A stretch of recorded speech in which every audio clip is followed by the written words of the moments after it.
Hi, my name is Renee, and I'm an appliance care and maintenance specialist. Prior to transitioning into a career in appliance care and maintenance education, I was an appliance repair technician in the field for 6 years. I don't often repair appliances anymore except for friends and family, so this is me repairing the front right element on my Once electric range.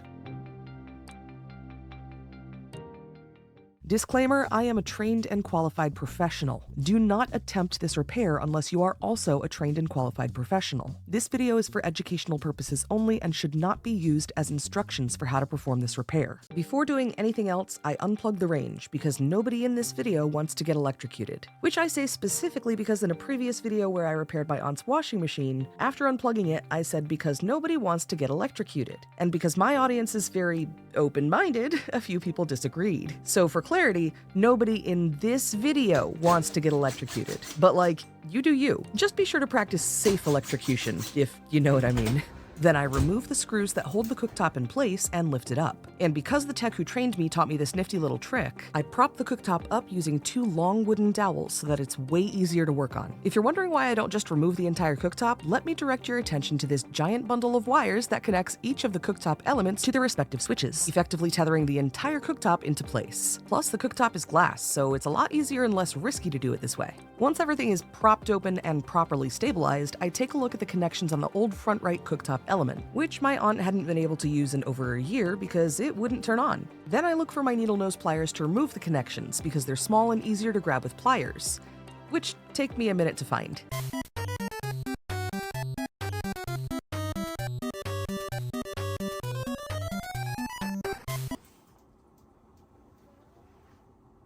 Fun fact, the front right element on an electric cooktop, which is one of the names for the top half of a range and the bottom half is the oven, is almost always the element that burns out. That's because most manufacturers make the front right element the largest element and the majority of consumers use the largest element the most often. Which is not to say that if you're using the front right element often that it will burn out, it's just to say that since that's the one that's most commonly used, it's more likely to be the one that burns out.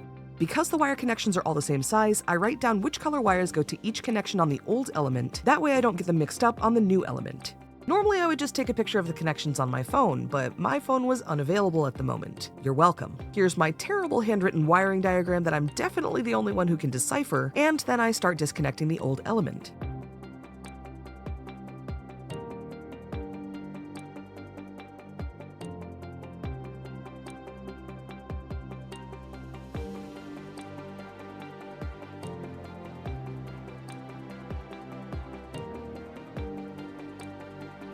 Once all the wires are disconnected, I disconnect the 3 clips holding the element in place,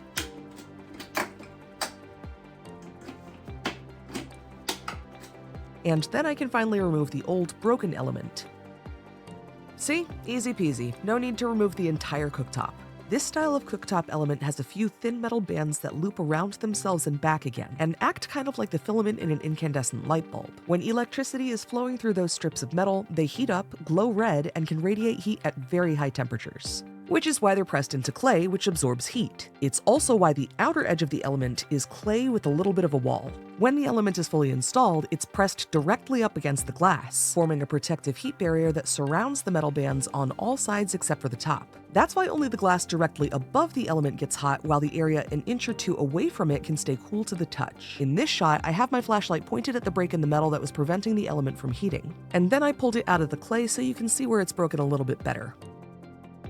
Before I can put the new element in, I have to make sure I line it up the same way as the old element so that it fits correctly. Which might sound a little odd considering it's a circle, but the wires only have so much slack, and there are specific places where the clips that hold the element in place need to grab onto, so it makes a difference. Luckily for me, this style of element generally comes with numbers stamped around the edge that help you to be able to line everything up correctly. So I mark the new element in the same places where the clips held the old element. That way I know where to clip it in. Now that the old element is out, I put the new one in, clip it, and reverse it. Yeah, it's a Missy Elliott joke because it's missing an element. I don't reverse the element, I just reverse the steps, which start with clipping it into place. You know what? We'll workshop it. Anyhow, I clip the new element into place. Then I reconnect all the wires. As I was reconnecting everything, I noticed that the end of one of the wires was holding on a little too loosely. So I used my pliers to crimp it a little bit so that it connects more securely. Then I do a quick check on the connections on all of the other elements to make sure that none of them are loose.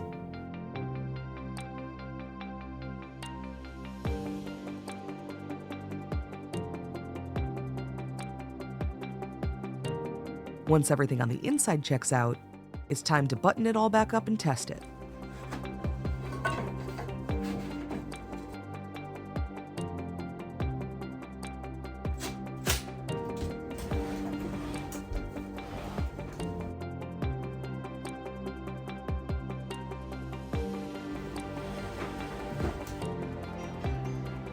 And the moment of truth. Well, actually, women aren't physically capable of doing this kind of...